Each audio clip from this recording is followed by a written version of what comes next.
Good morning, and thank you very much for joining us. I am Yori Folari. Well, it was another dark day yesterday. I'm talking about, discovery.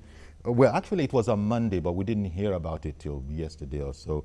The arms haul at the Lagos ports. I'm talking about somewhere in the region of 440 or something like that, pump action rifles. Well, there are professionals who can tell us exactly, how bad, as we say locally, that ammunition was. We're looking at something like Tornado single barrel rifles, Silver Magnum single barrel rifles, Alta pump action, rifles, Black single barrel rifles. All those names sound, scary. So what is the purpose of all of this? That's the question on everybody's lips.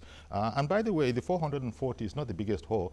We read from reports that Customs actually made a discovery in the region of 660 or something like that.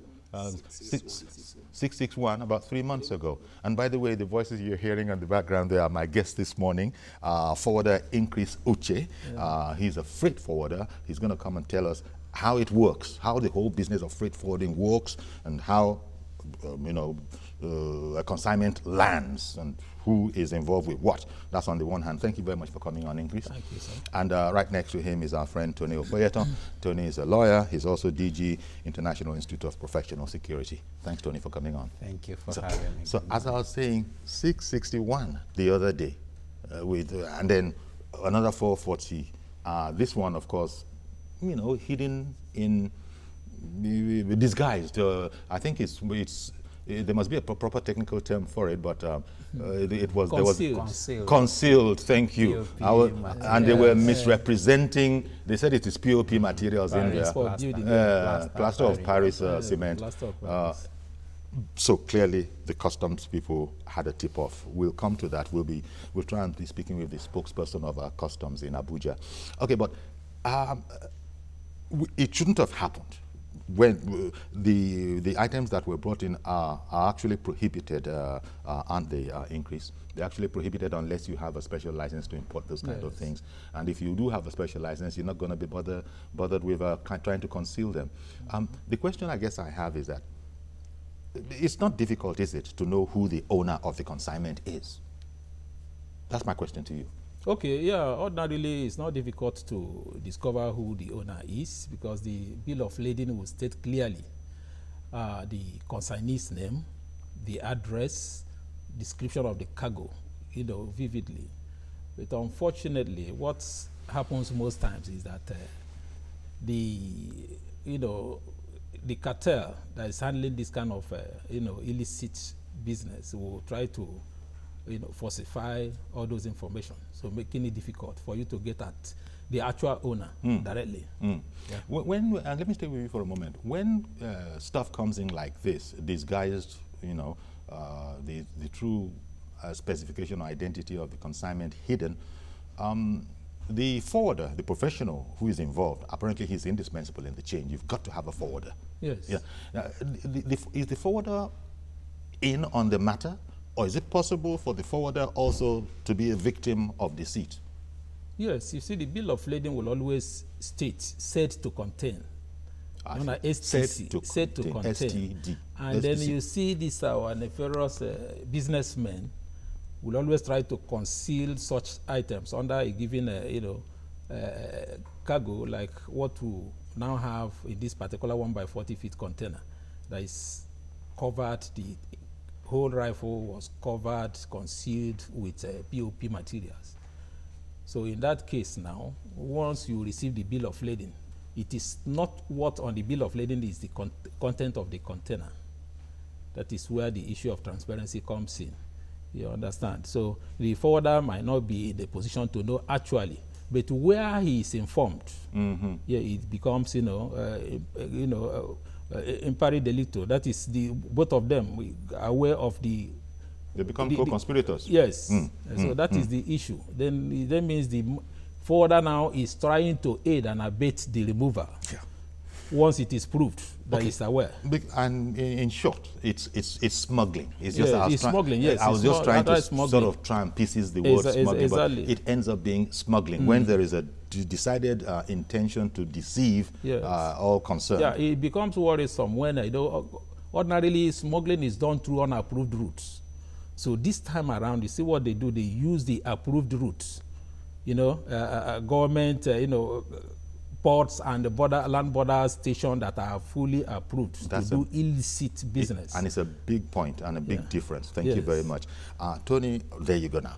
Now that I sort of tried to find out how it works professionally, from the security angle, I imagine security professionals are also aware of all the loopholes. In fact, we're hearing that this a tip-off of some sort was involved in this particular haul. So, Tony, tell me, how difficult is it really for customs, for security professionals, and in this case, customs will be an adjunct of that, to be on the case for this kind of thing to not be able to happen easily? The part about coming through approved channels. Yes. Well, I think I have to start by saying that I was not particularly excited when I heard the story. As far as customs were concerned, they were looking forward to an applause. But for some of us, we were a little bit irritated. And the reason is because, if you remember, I was part of those that commented on the 661 importation of this same type of pump action and all those stuff. And I said something. I said, look, such situation, all you need to do is apply the basic principle of sting operations. You don't need press until you have actually, all you need to do is follow the container to the very last point of collection. That's all. It makes a lot of sense, you know. That's all. You know, it makes a lot of sense. Look, this whole thing we are saying, you are looking for the importer, the owner, all those things, and their lazy man's approach towards professionalism. Absolute lazy man's approach. You thought that customs came out too early? It happened in the 661 case. Till today, you are a journalist. Did you hear of anybody apprehended? So what's going on? Arraigned before any court of justice? What happened to those pump actions? What happened? I guess look, let's assume it was a mistake. Let us assume. And as a result of that, the importer, the owners, and the like, they all disappeared into thin air. Let us assume, which of course is not the truth. But look at the exact situation coming up now. What we expected was a situation where the custom and they have intelligence units. Yes, they have intelligence units in the. All they need to do is play along. Play along and do what? Put up a covert operation and follow the container to the very last point of collection. It is at the last point of collection you do your arrest. Because when you're saying this now, I'm reminded that the last time we had a trouble with customs rice OTA, this point was made, and it was said that, look, that's how we do our sting operations. We were following it to the very, very end, to the very, very last point. And that's why rice. No, I'm just telling you that. I'm telling you that what you are saying is known to customs. Destroy lives. Yes, I think you missed. Okay, I understand. You know, I got you now. This methodology you said, you are just annoyed now that why it's as simple as ABD. Customs has used it in the past, have told us that they use it. Now why this was not being used now? Thank you. When we speak with customs, they'll probably clarify that area for us. Thank you. We know customs is able to, because customs told us they do that, able to follow a consignment right up to the last point of delivery. And then you then bust everybody, and then arrest everybody in sight, and everybody begin to explain themselves. But here, at the halfway house, in the tin can pot, is where a whole jamboree was made of the entire thing. That's just the right word. You know, a whole jamboree. That's just the right word. But I'm looking at it this way: that you see, some of these businesses are done with knowledge of even the security personnel. Most times, you understand. Under what they call an organized movement. But when it is discovered that the whole thing... No, which one is organized movement? Organized crime. Organized crime, but in the border area, they call it organized movement of cargo. You understand? So colloquial terminology, organized movement. Yes, in the border, like most areas that are not approved, they call it organized movement. Now, If there is... I beg your pardon. Okay. I'm going to come back, and I don't want to interrupt you. So let me quickly go to a break now. And then I'll come back and you tell us about this organized movement. I like the mysterious and the mystique aspect of the term. Stay with us, please.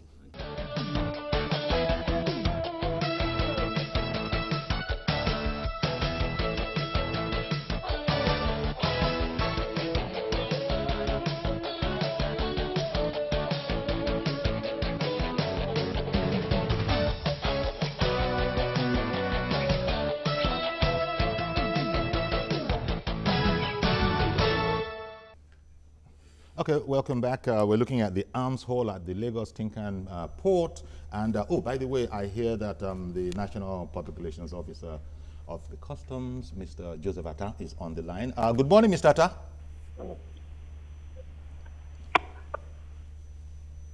Hello, good morning, Mr. Atta.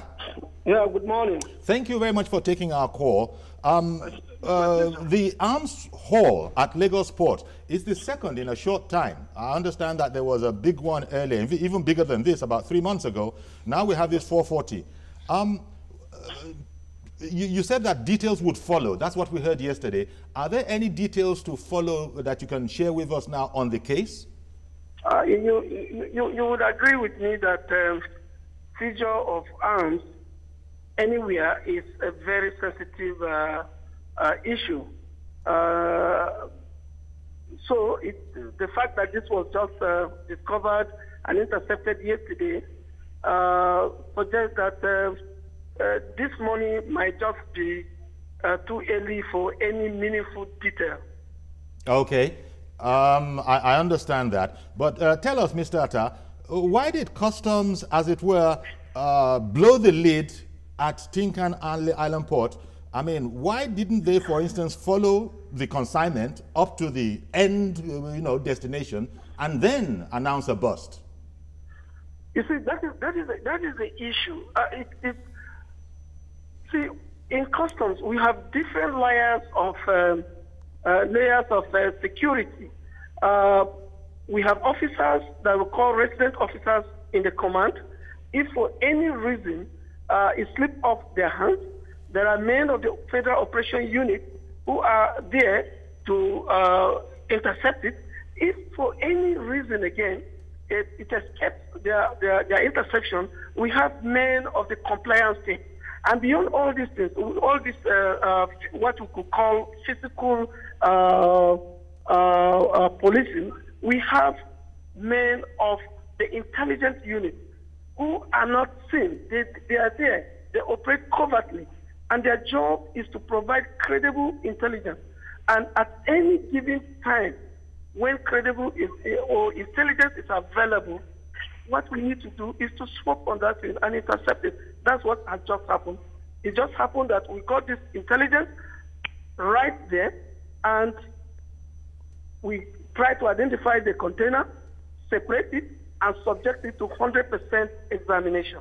Okay. Well, thank you for the explanation, and far be it from us to tell you how to go about your work, but we're still concerned that you didn't follow it to the logical place and then nab the person who wants to receive it and just nab everybody there together. And so people then begin to worry about sincerity. I don't know the meaning of logical place, because there are other Nigerians like you and I who had issues with the one that was seized earlier in the year. For instance, some people say, wow, some people have connived, they have released it, it was just by accident they got it. Some said, no, it could be that certain national agreements were not followed. That was, you just cannot satisfy the public. As far as we are concerned, whenever, wherever we see what could compromise the security of Nigerians, we have a responsibility to act, and that's what we have just done. Indeed. Mr. Atta, what actually happened to the last contraband consignment? People are saying, maybe because they don't know better, that nothing more has been heard. Exactly, they don't know better. Yeah. And I would expect that the media know, because we did promise Nigerians that a detailed investigation will be done. There is preliminary investigation by the Nigerian Customs Service, which we did. Some people were indicted, and at a certain point, the deadly cargo and the indicted persons were handed over to DSS. That's the Department of State Security. Okay. And it was public. It was well publicized, and the media assisted on the handing over. Well, thank you, Mr. Atta. One last thing before you go, please. Would you like to comment on what we're understanding is a terminology around border areas called organized movement? Organized movement? Well, it seems to me that it's all about ease of passage, you know, and all of that. But I understand colloquially it's known around border areas as, you know... well, if you're talking about organized criminal movement. syndicates, criminal syndicates are not limited to border areas alone. I think even in any organization or in any place, there are people of like minds who believe in doing what is wrong, and they become a group. And if that's what we call a group or organized or so-called organized movement. Organized movement group. The duty of any security agent is to identify such group and bust them. Is custom working on that, by the way? I mean, does custom recognize that such groups exist? I am saying that in any organization, there are people who would want to connive or come together with the sole intention to break the law. It exists everywhere. Oh, okay. So customs is aware. Thank you. And aware of what? Aware of the fact that even in the media houses, there are 2 or 3 journalists that could easily agree to do a wrong thing in that organization. Yes. And when the authority of that media house get to know that group, the duty, the responsibility of that media authority is to deal with those groups, dismiss them. We're in total agreement. As yes. It's appropriate. Yes. So we agree that there are people who will come together to do evil, within or without. We don't claim that we are all saints. We even believe that there could be custom officers who will be ready to compromise their professional calling. So what is important is what we do when we identify such people, Indeed. such person or people. Thank you very much for speaking with us, Mr. Atta. And I take it that, as before, you let us know what as there is anything to report on the matter. Of course, as Nigerians, we are committed to dealing with anything that is capable of affecting our country. And this will be thoroughly investigated and dealt with appropriately. Thank you very much, Mr. Joseph Atta, Public Relations Officer, Customs. So there you have it. Now let's look at our report, the report we put out of these pump action rifles discovered, hidden in the midst of POP.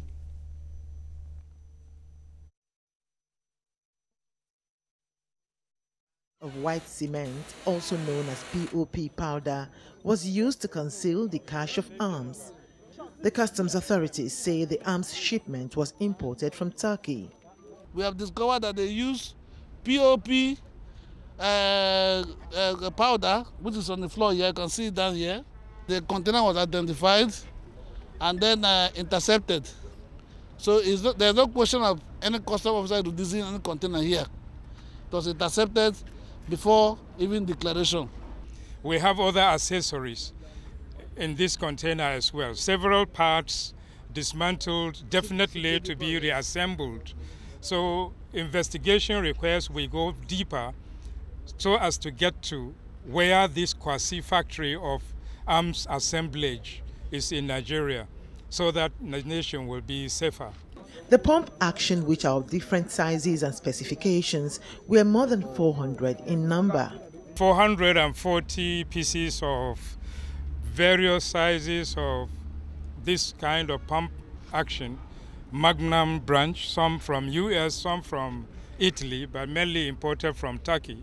Any attempt to bring anything that is on custom to this port or anywhere controlled by custom, we will go ahead and seize them and prosecute the offenders. The customs authorities also disclosed that a suspect is already in his custody in connection with the seizure, but refused giving further details concerning him. However, there are growing concerns regarding the recurring seizures of arms, more so when scanners in the polls are not functional. Ifunanya Eze, TVC News, Lagos. Okay, so there we have it now. We're going a quick break. Don't go anywhere, please. We'll be right back. We'll include your calls when we come back.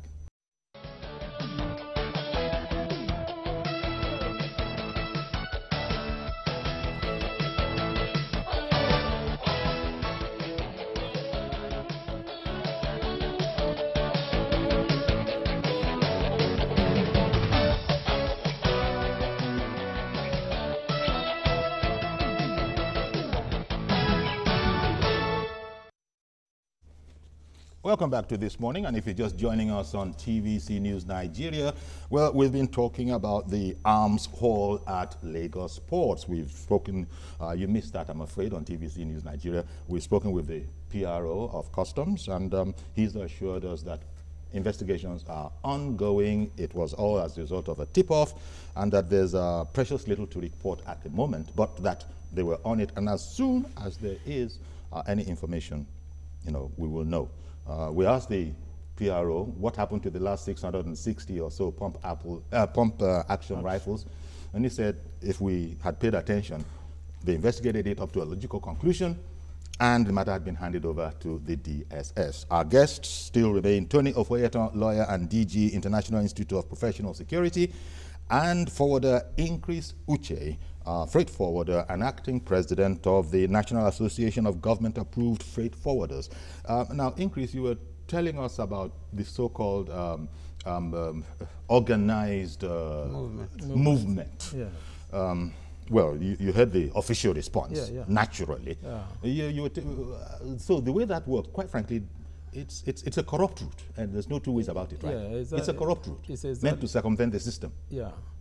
You see, they do it in connivance with security agents, not customs alone. You know, Yes, when you get to border posts, you see other security agents like DNLEA, NDLEA, you see SSS, you see Plan Quarantine, Immigration, and all that. And then they don't mount only one checkpoint. It is splitted. Like if you are coming from Seme border now, or say Chikanda border in Kwara, you keep seeing them at various points. So once your movement is the organized type, that day everybody is aware. And so if you get to those, no check, you go your way. You go until you get to your destination. So it becomes a problem when maybe a monitoring team appears suddenly to intercept the cargo. You understand? Yes. So the next checkpoint will arrest it. Yes, yes. In that case, a spanner has been thrown in the works. Yes, it will be arrested midway like that, as if they are doing their work. Which they actually are. Because you know, as the PRO of Customs was saying, any organization will have its bad eggs, but there still is some part of the system, a sort of redundancy, where these guys now come in and, if you're lucky, if you know, they might throw a spanner in the works. Tony, I saw your bemused expression as all of that was going on. Tell me about it. No, you know, I sympathize with the PRO because basically he's a public servant. He needs to protect his job, and that's why you see that he was a little bit evasive about most of the questions you put to him.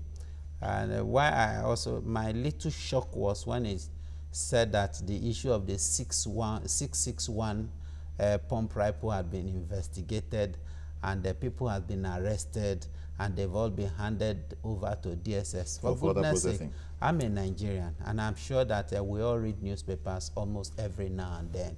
We know how DSS also operates. If you will make it a major news item at the level of, you know, this announcing to the whole world that 661 rifles were smuggled into the country. Now you are not telling us that some people were arrested, were investigated, and that you have concluded, and it's in the terrain of DSS now, and you as a front-right journalist, you are not aware. I'm not aware. An average Nigerian is not aware. I don't know how that happened. I don't know. I mean, we don't have to be unnecessarily secretive about. If you are telling us that such had happened, and till now there is nothing of such in the court, I'm a lawyer, for goodness sake. If it's in the court, I will know, because it's not. It's a public. It's a major issue in this country, because it bogs down to a lot of things. Okay. Terrorism could also be knitted into it. Now, let me say something very quickly. You see, in terrorism, you have what is called sleeping cell. Now, what that simply means is that there are terrorists that ordinarily go about their normal businesses. They are not active until they are needed. They are in almost every facet. They could be in custom, they could be in air force, they could be in army, they could be anywhere, doing their normal job until they are needed. Like he said now, talking about organized movement. Now, these are the set of people that come into the issue of organized movement when it comes to terrorism. And these are a reason why when you talk about importation of arms, it's not the same thing with importation of cocaine or importation of rice. It goes beyond. Now, what you are saying goes beyond armed robbery. Not at all. It's not a matter of importance. Because the point, it's a core, most probable terrorism act. Well, and that is what we expect that the government should really look into. People are dying on a daily basis, and when it comes to importation of things like this, we hold it with kid gloves. We try to pamper the whole thing, but we overemphasize minor issue. I can bet you that now it's a sensational news. Well, by this time next week, I'm sure we'll be talking of something else.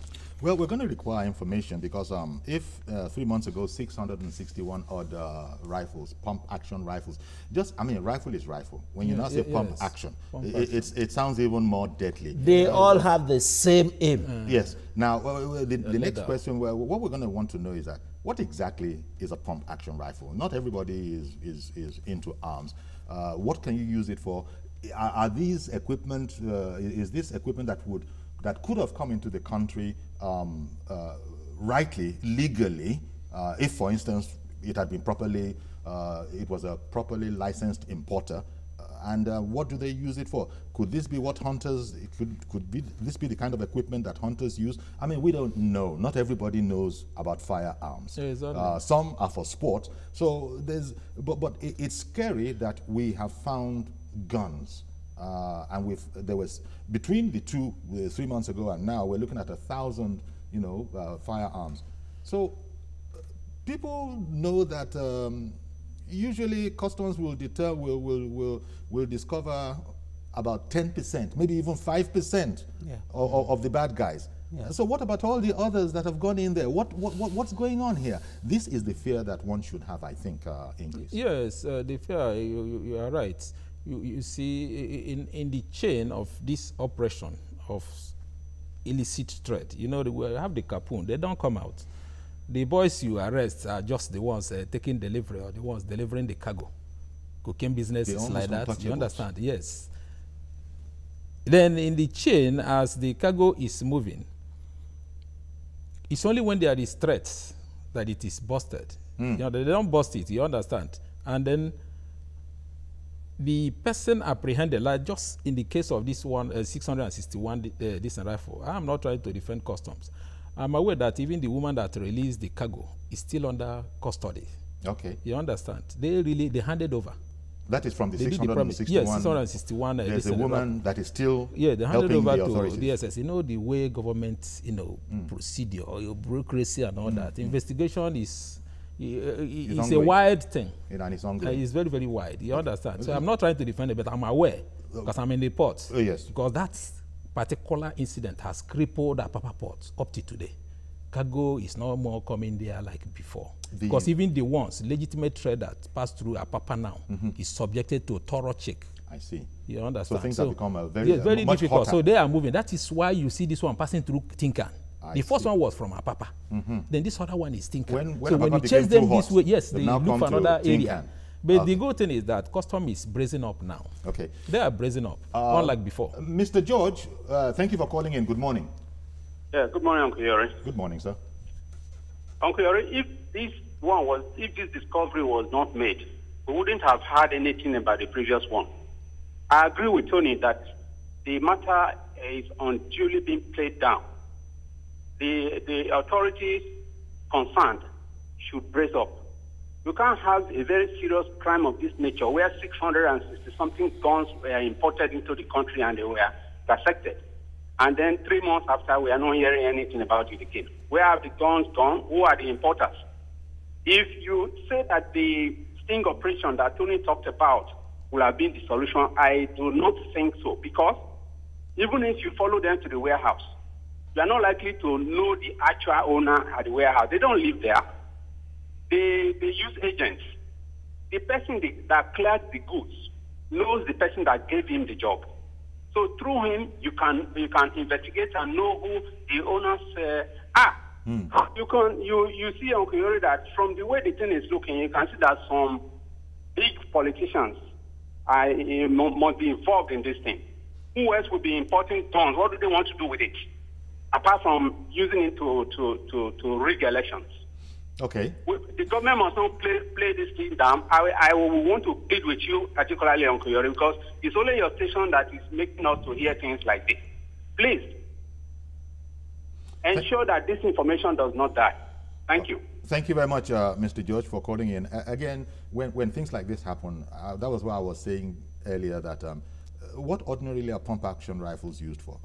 Is this the stuff of terrorists, or is this what hunters, big game hunters use? I don't know.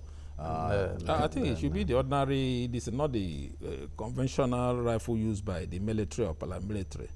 It is this kind of ones they issue license for. You understand? But you importing it must be licensed. You must obtain your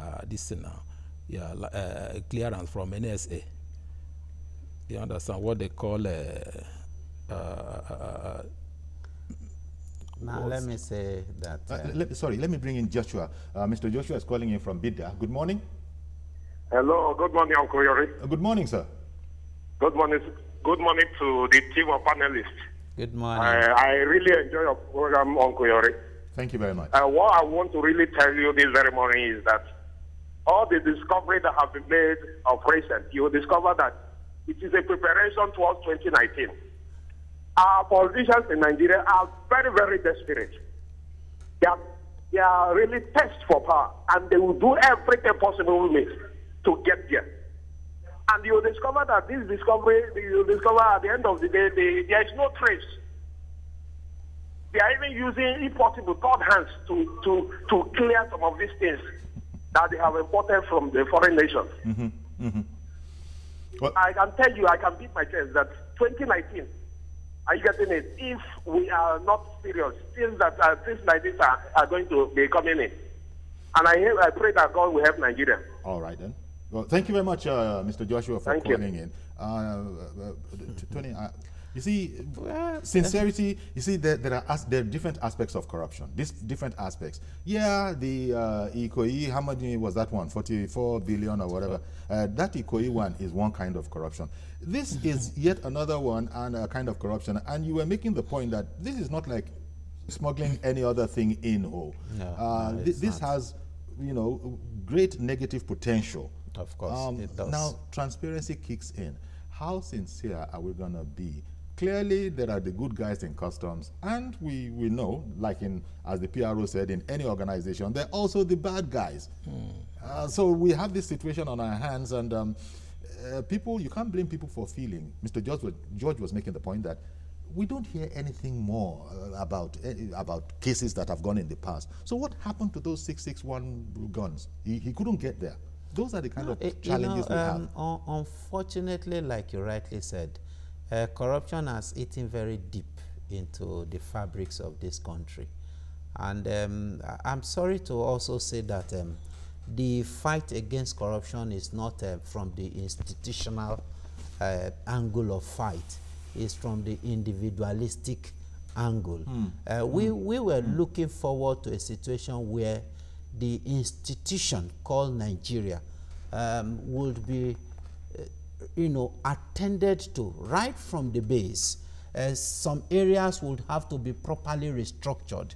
There are some places that should be scrapped off. Okay, there are some organizations. Let me go on a commercial break and then come back to the institutional lacuna. Approach towards the fight against the institutional corruption. Lacuna in fighting corruption. Stay with us, please.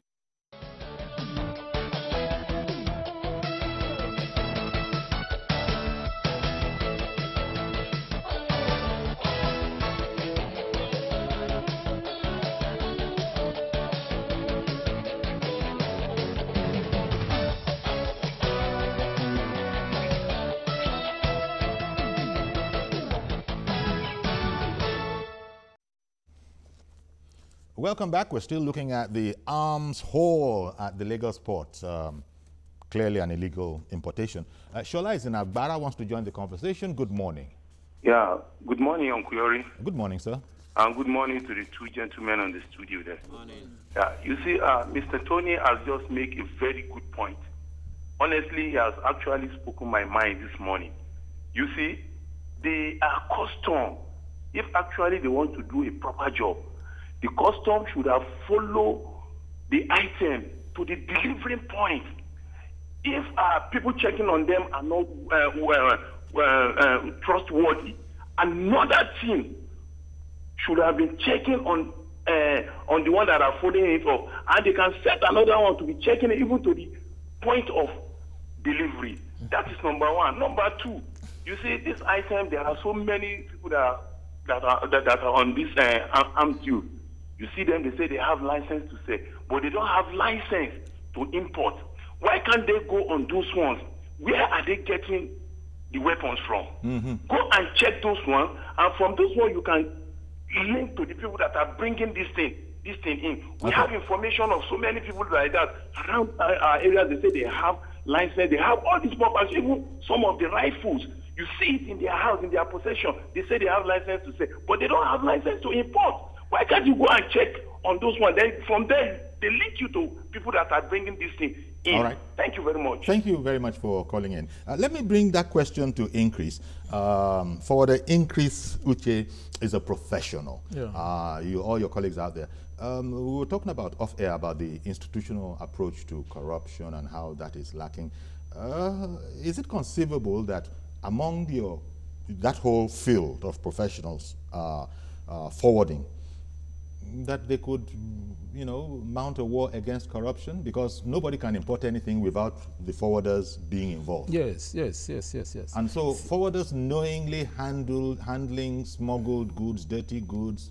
Not always that a forwarder will knowingly, go into such business, because right now we have a council, the Council for the Regulation of Freight Forwarding in Nigeria. And that council is saddled with the responsibility of determining the standard of knowledge and skill to be possessed by persons seeking to be freight forwarder in Nigeria. Now, what that means is that there is professionalism now.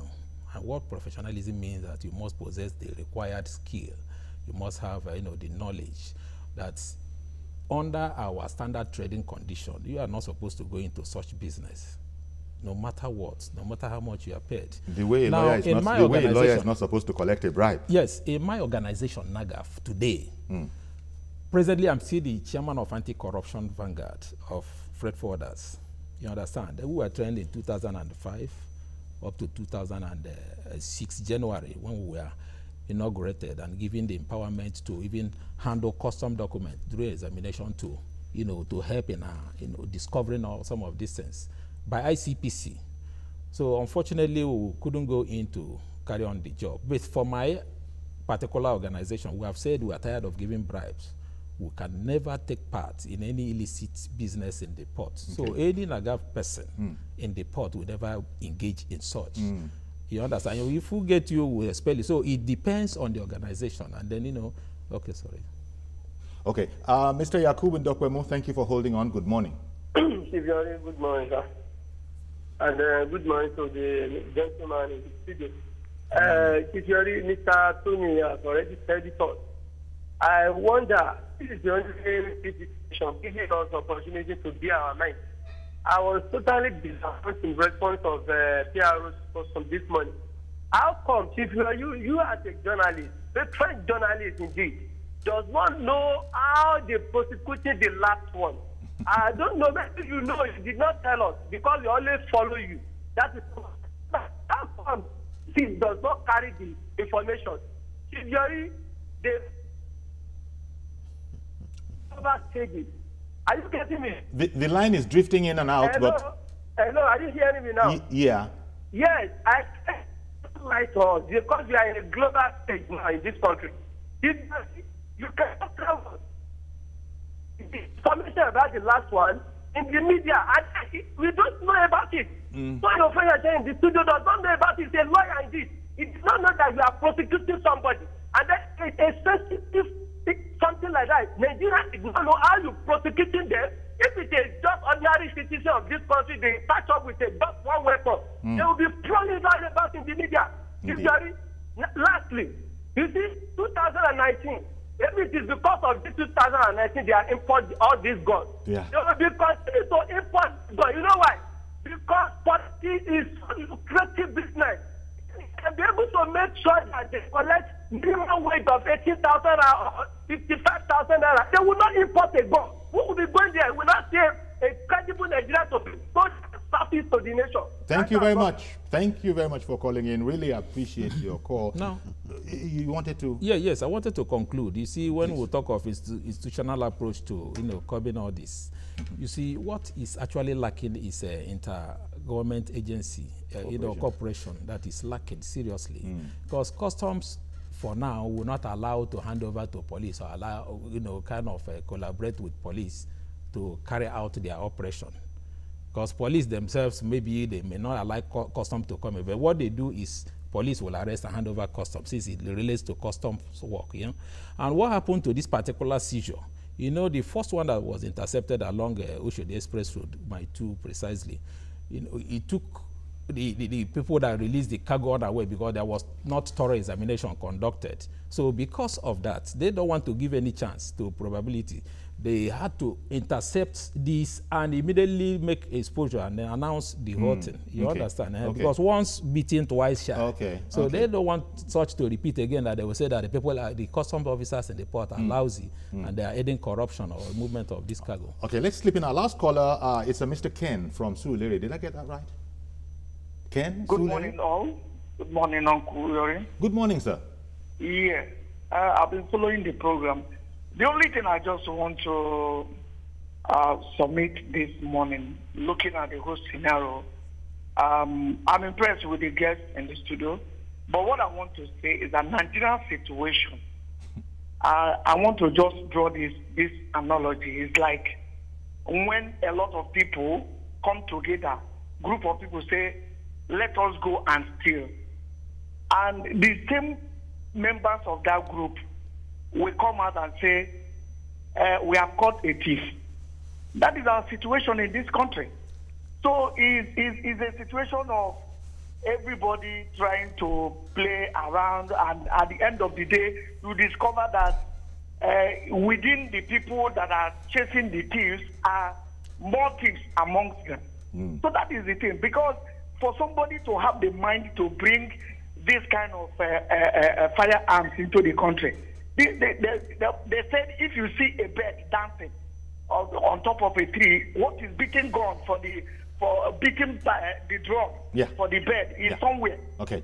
So there must be a lot of compromise and collusion in this. Thank you. Indeed. Thank you very much for calling in.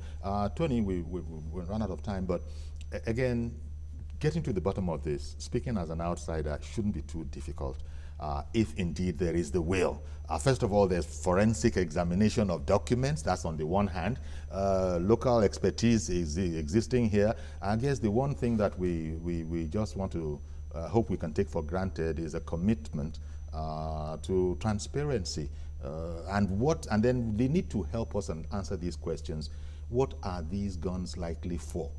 Was some hunting rifle person trying to pull a fast one on customs, or is it for a more nefarious purpose? It's definitely not a hunting rifle, not minding that they are pump action. Pump action is more of a semi-automatic. Most of the things that were brought in were semi-automatic, which is different from the normal den gun which you obtain a game license for. But having said so, I think my major challenge is that the country as a whole will lack truth. Truth. There's no sincerity of purpose. There's not just sincerity, truth. Truth. Yes. The very base, the very foundation. We don't want to hear the truth. We want to garnish, paint lies as if they are true, and when you see anybody speaking the truth, it becomes even an enemy to those that are hearing it. And that's the problem we have. Until we begin to appreciate that truth is a great virtue, that need to be lionized in this country, we most likely will be at this pedestrian position. Okay, well, let's leave it on that philosophical note. You know, everything comes down to those fundamental truths at the end of the day. And I just got to thank you for the increase, Uche. Thank you very much. A freight forwarding professional and acting president of the National Association of Government Freight Forwarders. I wanted to pass my maybe 5 seconds. Yes, 5 seconds. I want to let government know that there is need, since all these discoveries is targeted at 2019, let them beam their searchlight on the border areas where they even use tanker. Tanker, this is now meant for fuel or crazy. To smuggle in stuff. In some of these things. Because this other one could be checked, but the other end. There you go. Thank you for that tip. I'm Yori Folani. Bye-bye for now.